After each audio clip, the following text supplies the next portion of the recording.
Здравствуйте, дорогие друзья. 2 мая 2023 года, вторник, 10 часов утра в башкирской столице.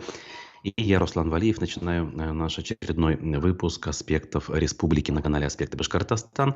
Это значит, что вы нас можете смотреть и слушать в режиме прямых трансляций в YouTube, ВКонтакте и в Одноклассниках. Не забывайте про лайки, не забывайте про комментарии. Давайте общаться, если есть такая возможность сделать это прямо сейчас. Кстати, сервис добровольных пожертвований в нашу пользу Boosty также никуда не делся. Ссылка найдется в описании к трансляции. Даже совсем небольшая символическая сумма, разовая, или, может быть, если получается периодическая, она является прекрасным и хорошим подспорьем для того, чтобы мы продолжали свою работу. Сегодня у нас обзор прессы без каких-либо аудиофрагментов, поэтому есть время для того, чтобы именно пообщаться в режиме живого диалога. Ну что ж, все готово, поэтому давайте начинать. Начну с серьезных новостей и перейду уже, соответственно, к текущим. Как-никак позади у нас один из самых любимых праздников среди людей. Не потому, что, может быть, праздник считается каким-то особенным, выдающимся, а потому, что он связан с весной или даже, как сейчас, с летом фактически, с учетом того, какая установилась жаркая не по-весеннему, а именно по-летнему погода. Но новости у нас не самые простые. Начну с того, что в башкирском Зауралье более 1000 человек вышли против незаконной золотодобычи. Объявили войну нам, простым сельским жителям. Заголовок издания американского сайта «Радио Свобода». В деревне Ишмурзино Баймакского района Башкортостана в пятницу прошел народный сход, участники которого протестовали против выдачи лицензий на геологоразведку золотодобывающим компаниям. Ранее общественники опубликовали в соцсетях сообщение о том, что Роснедра выдали лицензии на геологоразведку вблизи Ишмурзина компании «Евразийская горно-промышленная компания», учредителями которой являются граждане России Владимир Варданян, Олеся Каледа, Александр Елховский и Алексей Мурахтин. Для проведения самих работ, указали активисты, эта компания нанимает 2 подрядчиков, оренбургскую компанию и некую компанию «Ормет». По 2 лицензиям, отметили общественники, для работ отведено 59 квадратных километров плодородной земли. И далее цитата из их обращения. «В башкирском Зауралье нашествие недрокопателей. Тут и золотари, и искатели марганца, и другие. Федеральное агентство по недропользованию раздает лицензии на участки земель по стране всем, у кого есть средства на участие в аукционах и конкурсах. Непосредственно в нашем Баймакском районе республики не успевает местное население прогнать одних копателей, тут же появляются другие. Это как бой с драконом. Срубишь одну голову, вырастают 2 новые. Отрубишь 2, появляются 4. Местное население, жители сел и деревень вынуждены ускоренно изучать федеральные законы, уставы поселений, собирать сходы, преодолевая препоны, которые ставит районная администрация». Значит, активист Ильнур Ирназаров подчеркнул, что для местного населения это испокон веков радующие глаз живописные места, тесно связанные с башкирскими сказаниями и легендами. Это многочисленные сенокосные угодья, богатые плодами лесные поляны и леса, ручейки и родники, питающие основные реки, сенокосные угодья и пастбища. Это сложившийся уклад жизни, это родная земля, дающая нам силы, а для недропользователей это лишь участки земли, за счет которой можно обогатиться, заявил он. А участница мероприятия, активистка движения «Стоп Кроношпан» Ирина Курели сообщила, что сход в Ишмурзино посетило более 1000 человек. Местные сельчане собрались на сход очень дружно, и еще очень много людей приехало из других районов, она рассказала. Здесь, рядом с деревней, выдали уже 2 лицензии на геологоразведку. Курели добавила, что, как ей стало известно, в деревне собираются закрыть детский сад и школу при этом. То есть, с одной стороны, земля богатая, с другой стороны, на детский сад и школу денег нет. Выдавливают таким образом из села молодежь, сделала вывод она. Собравшиеся приняли обращение к президенту Путину, генпрокурору Игорю Краснову, председателю СК Бастрыкину, в котором заявили, что золотодобывающие компании производят разработку недр с большими нарушениями российского законодательства и даже Конституции России. Собравшиеся потребовали, чтобы лицензии на разведку и разработку недр не выдавались без разрешения народных сходов, и с этой целью решили изменить устав сельского поселения даже. В общем, такая неприятная ситуация. В общем, не первый раз она происходит. И она связана с тем, как устроено ныне у нас законодательство по всей вертикали. Действительно, полномочия на выдачу лицензий на добычу находятся далеко за пределами решений местных сходов и даже местных сельсоветов. И даже это происходит не на уровне республики, как мы с вами понимаем. Соответственно, вопрос к тому, как наше государственное устройство в нынешнем виде выглядит. И вопрос ли это к Следственному комитету, к Генпрокурору или даже к Путину? Это, наверное, вопрос более глобальный, который требует осмысления и того, чтобы требования были более конкретными и связанными с делегированием полномочий между федеральным центром и регионами. А стало быть, вопрос к состоянию федерализма, о котором умные люди, не побоюсь этого слова, давно уже говорили, а некоторые из них, такие как, например, Айрат Дильмухаметов, отбывают 9-летний срок в колонии строгого режима, потому что говорили именно об этом. Так что, друзья мои, может быть, стоит задуматься о более серьезных вещах. Ну, следом за этим частично обнадеживающая новость пришла. Председатель Следкома России Бастрыкин таки поручил разобраться в конфликте жителей Башкирии с золотодобытчиками. Как бы крайними как раз-таки жители не оказались, да, как это у нас бывает обычно. В то, что он, значит, обратил на это внимание и отдал такое поручение, пишет Уфа-1. Ну, опять-таки, мы знаем, что Бастрыкин у нас традиционно реагирует на какие-то маломальски массовые обращения, в том числе в видеоформате, и на так называемый личный контроль эти дела берет. В одной только Башкирии таких дел у нас пару десятков за последние 2-3 года можно вспомнить. Другое дело, можно ли вспомнить благополучный исход таких дел, хотя бы нескольких из них, я, если честно, с трудом. Да и фактически не могу вспомнить. Может быть, какие-то дела, связанные с физическим насилием, какое-нибудь резонансное убийство, изнасилование. Вот это все, да, заканчивается относительно логично, относительно справедливо, опять же, с точки зрения требователей. Но вот с точки зрения реальных конституционных прав, связанных с, в том числе, экологией, вспомнить довольно сложно. Тем временем продолжает развиваться история экс-соратника главы региона Радия Хабирова Ростислава Мурзагулова, признанного иностранным агентом. В отношении него, возможно, возбуждено уголовное дело. Об этом источник аспектов, связанный с правоохранительными органами, сообщил в конце минувшей недели. Дело возбуждено, якобы, опять-таки добавлю, МВД по Башкирии по подозрению в хищении средств акционерного общества «Башинформ» в размере 44 миллионов рублей, где он был председателем Совета директоров первые 2,5 года, когда приехал в республику с Радием Хабировым и реализовывал, так сказать, генеральную линию партии в информационном пространстве. Следствие якобы уже установило, что средства выводились на счета подставных компаний под видом оплаты различных услуг физических и юридических лиц. МВД по Башкирии уточняет, что данное дело не связано с общественной и политической деятельностью Мурзагулова. То есть намекает, что это никакая не месть за то, что он перешел в другой лагерь и отчаянно критикует сейчас происходящие в стране и республике события, а просто якобы вот мы нашли нарушения и с этими нарушениями будем бороться. Ну, не знаю, слабо, конечно, в это верится, но опять-таки я лишь в данном случае передаю, что изданию удалось узнать. Тем временем вышло интервью опального олигарха Михаила Ходорковского, он тоже у нас иноагент, разумеется, изданию «Бильд» на русском.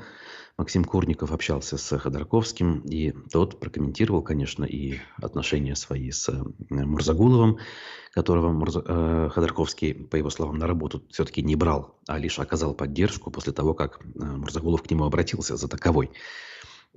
И главная мысль Мурзагулова, прошу прощения, Ходорковского, заключается в том, что руку помощи нужно протягивать всякому, кто критически относится к происходящему, особенно если это люди, которые в недавнем прошлом были частью той системы, что в России выстроена.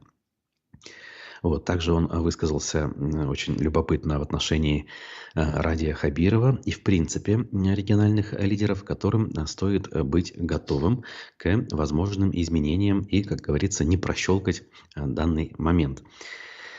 Я сейчас, конечно, это перефразировал на собственный лад, исходя из тех норм, которые сейчас существуют и которые мы вынуждены соблюдать.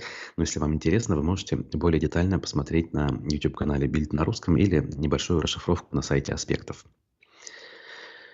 Ну а вчера состоялось 1 мая, День весны и труда, как он официально называется в России. Праздник, который является выходным днем во многих странах, кстати говоря, в некоторых западных странах, которые сейчас считаются для России недружественными, это тоже выходной день. И что тут интересного? Вот хотелось бы что-то такое политическое найти, но практически ничего найти невозможно, имея в виду относительно нашего региона. Вот в аргументах и фактах есть сообщение, что башкирское отделение ЛДПР все-таки провело кое-какую акцию, напомнив о себе. Акция называлась «Мед, труд, май». Слово «мир», обратите внимание, заменили на «мед».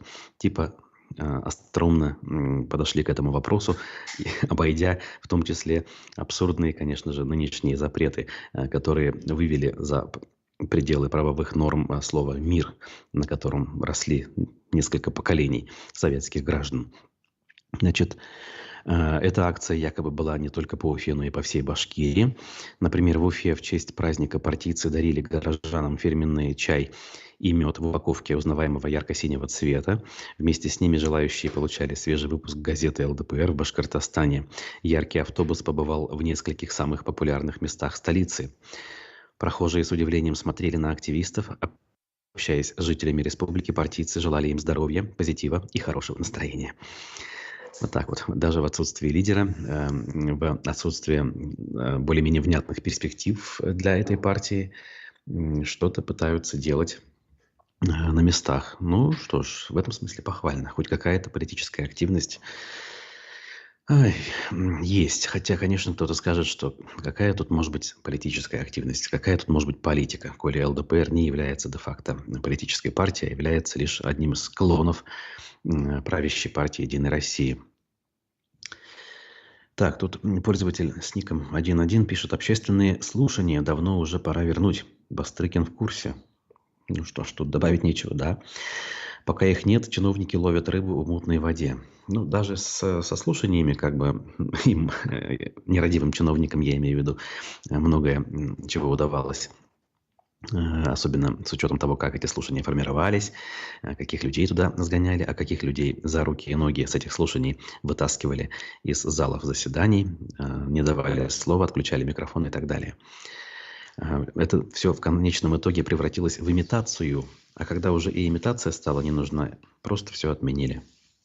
Также с выборами наверняка может произойти в обозримом будущем. Тем временем мэрия Уфы сообщает, что отказалась от застройки квартала в центре города. О чем речь? Давайте посмотрим. Обнадеживающая ли эта информация? Уфа-1 пишет. Значит, администрация города приняла решение об отмене проекта планировки и проекта межевания территории квартала, ограниченного улицами Сюрюпы, Кировоградской, Пархоменко и бульваром Ибрагимова. Вон оно что. По данным городских властей, ранее на этой территории предполагалось строительство многоэтажной жилой застройки от 9 до 12 этажей. Значит, там должны были быть встроенные помещения, ну, все как обычно, там парковка и так далее. Застройка на участке между существующим жилым домом на бульваре Ибрагимова 53 и автосалоном на бульваре Ибрагимова 57 была предусмотрена проектами аж от 2008 года. Учитывая то, что вышеуказанный утвержденный проект планировки и проект межевания на протяжении 15 лет не реализуются, с целью эффективного использования земель, находящихся в федеральной собственности, и принимая во внимание обращение регионального центра стандартизации, значит, принято постановление об отмене проекта планировки. Что-то мне подсказывает, что просто по мнению нынешних девелоперов, застройщиков, то есть и чиновников, проект морально устарел в том смысле, что жилая застройка предполагалась очень малоэтажной по нынешним меркам. Всего 9-12 этажей. Наверняка сейчас будет принят новый проект, где будет доступно 35-этажное строительство. И тогда прекрасно этот участок начнут осваивать.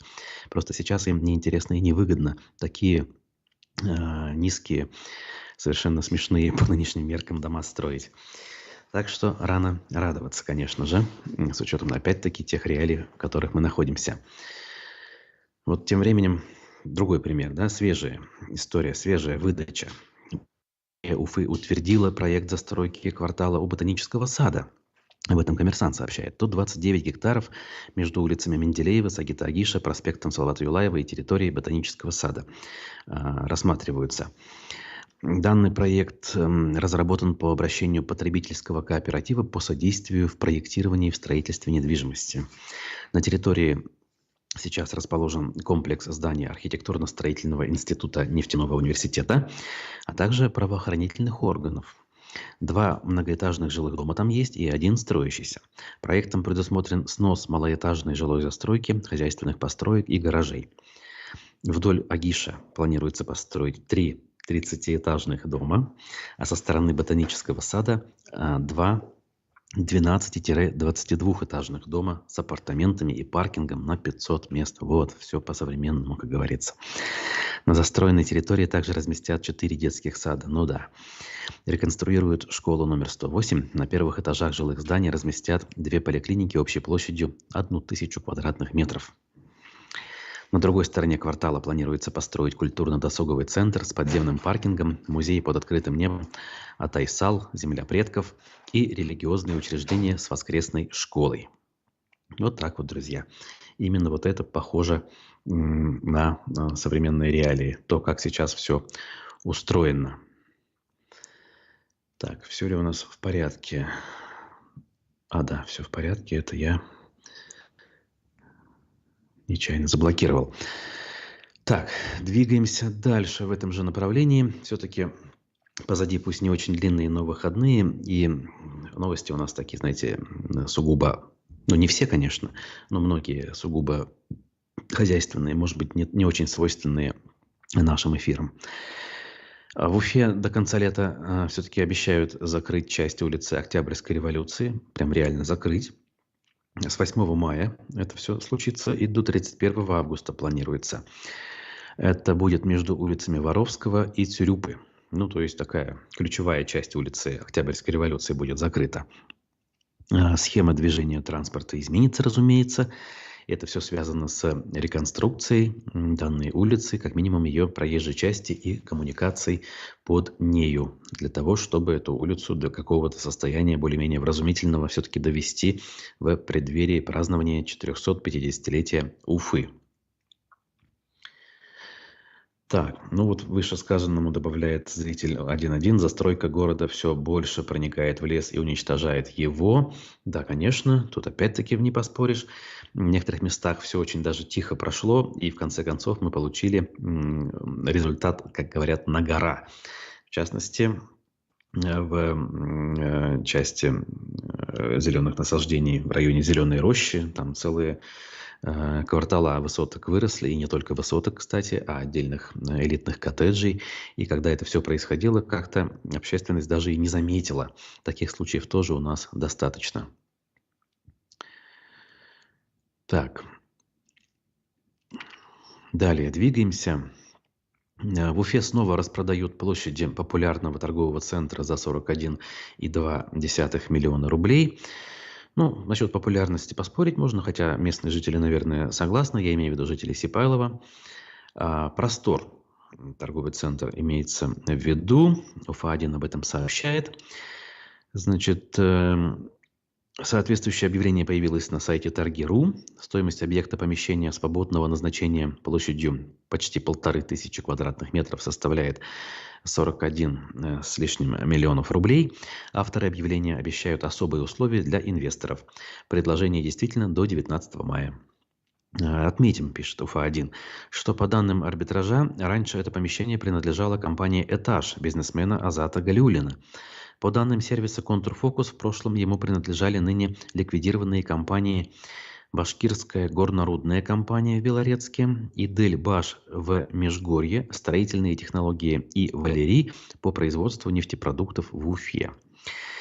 Между компанией «Этаж» и управляющей компанией «Простор», которая управляет торговым центром одноименным, был заключен агентский договор, по которому агент брал на себя обязанности по коммерческому управлению и технической эксплуатации помещения.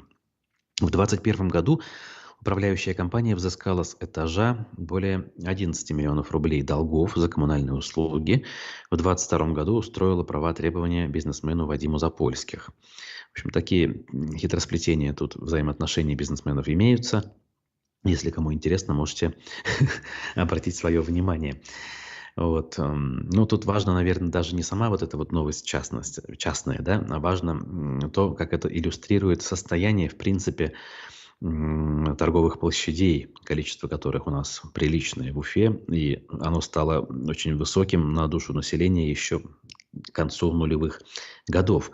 И недавние новости о том, что новые объекты планируется построить в Черниковке вместо бывшего автоцентра ВАЗ, например, они некоторых людей удивили, а куда столько? Ведь арендаторов недостаточно, некоторые площади даже в центре города либо пустуют, либо задействованы частично, и, скажем, собственники недополучают не то что прибыли, а даже зачастую не могут покрыть текущие расходы, вот как было, например, в данном случае с арендатором в торговом центре «Простор».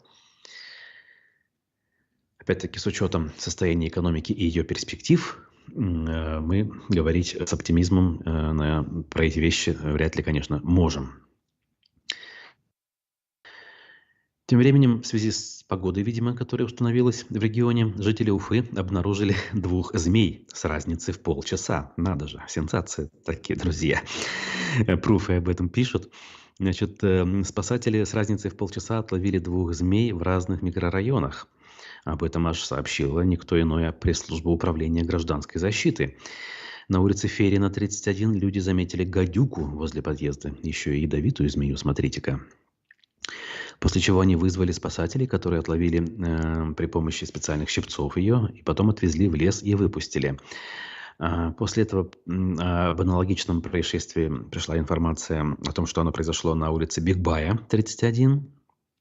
Там уже традиционный для наших краев уж был пойман и отпущен также на свободу, если верить официальному сообщению. Значит, таким образом, издание «Пруфы» напоминает о том, что нужно быть осторожными, и в жаркую погоду, особенно которая устанавливается довольно быстро и надолго, может происходить что-нибудь неожиданное, появление экзотических для наших краев насекомых, пресмыкающихся, может происходить, и это может быть опасно. Тем временем поезд Победы прибыл в Уфу, гречка и флаги. Публикуем новые фотографии с вокзала Уфы, пишет медиакорсеть. 29 апреля это еще было. Значит, и помимо советской техники, оружия и самого паровоза, там было на что посмотреть, утверждает медиакорсеть. 29 апреля на вокзале было необычайно многолюдно, пишет корреспондент. Однако сотрудники с потоком справлялись, и через рамки металлоискателей вереница людей проходила весьма быстро.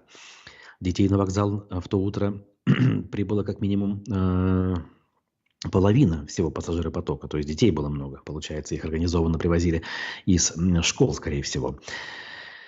И это количество было таким большим даже без учета отрядов юноармейцев, так называемых, пишет об этом издание. Значит, я на что вообще хотел обратить внимание? Вроде бы не в первый раз все это происходит, но с учетом тех событий, что у нас происходят, связанных с вооруженными конфликтами, скажем это так, это выглядит, конечно, мягко говоря, спорно. Это очень мягко говоря. Вот паровоз, атрибутика победы, звезда, там, красное знамя победы, все это понятно и логично. Но вот эти вот изображения с помощью георгиевской ленты, изготовленные символизирующие некие буквы латинского алфавита, ну, мягко говоря, меня удручают. То есть, если нужно испоганить память о Великой Победе, то все, что для этого нужно, у нас делать уже хорошо научились и успешно делают. Ну, посмотрите, если не были, как говорится, ссылка будет в описаниях. Это все не секрет, это все найдется.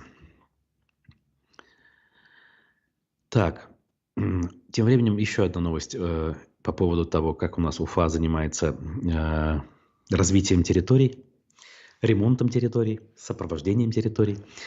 Уфа не нашла денег, и кольцо центрального рынка останется без теплорук, в кавычках. А теплорук, я напомню, это проект арт-объекта, который должны были установить в центре кольца на центральном рынке вместо рекламной конструкции, которую частично разобрали,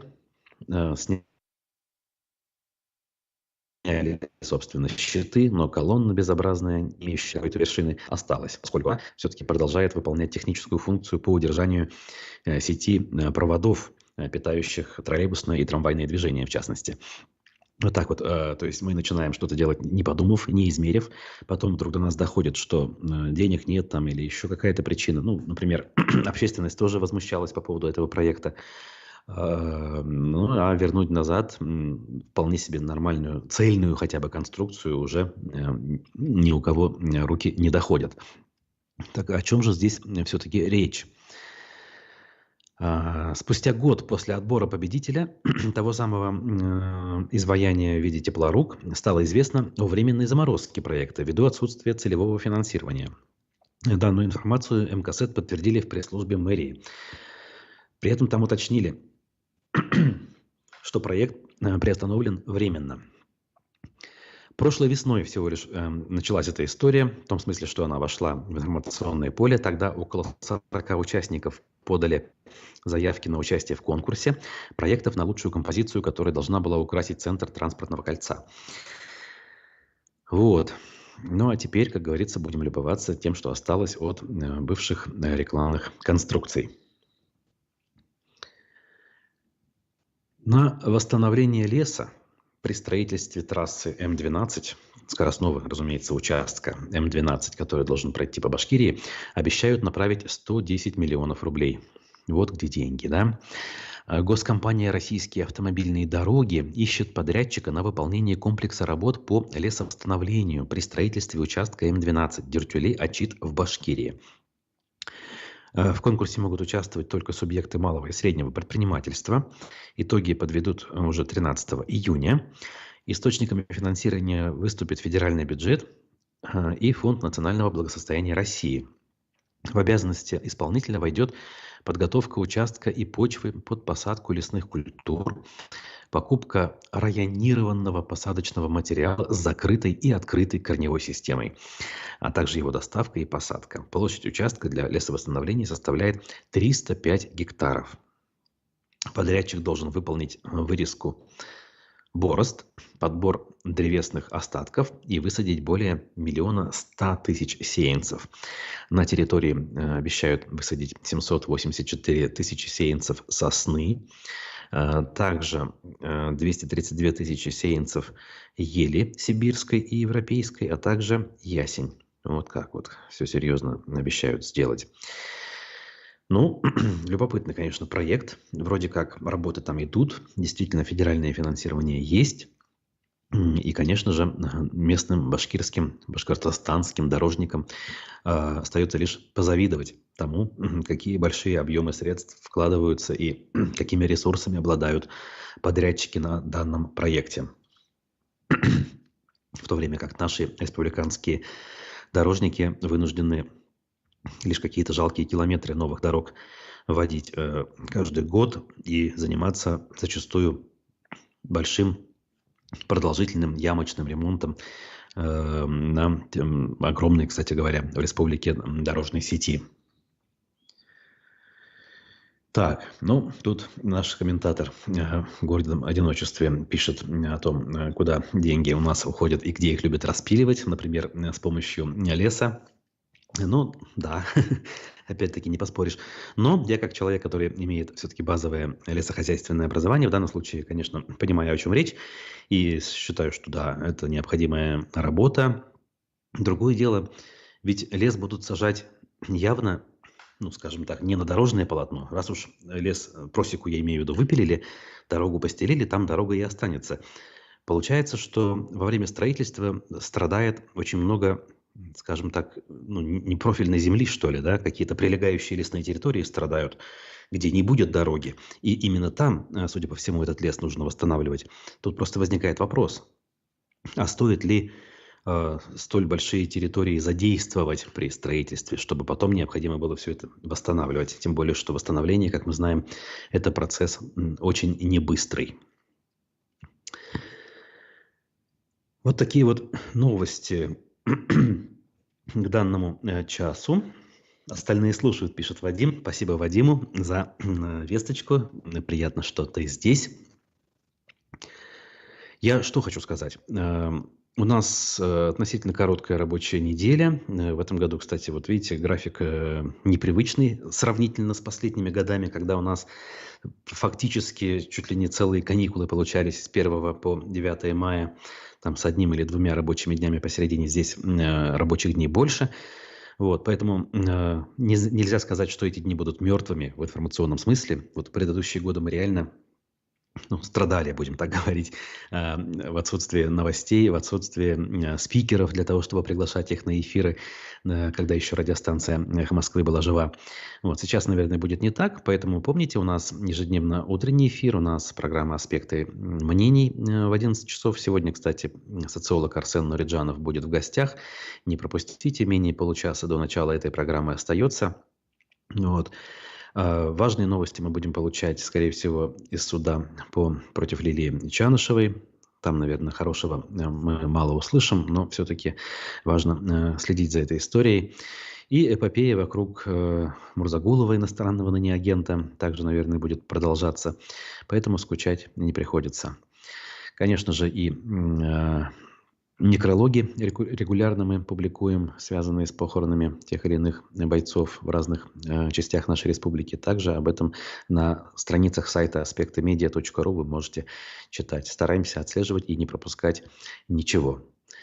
Ну а пока я с вами прощаюсь. До следующего эфира. Желаю хорошего дня. Берегите себя. Сейчас жарко, непривычно.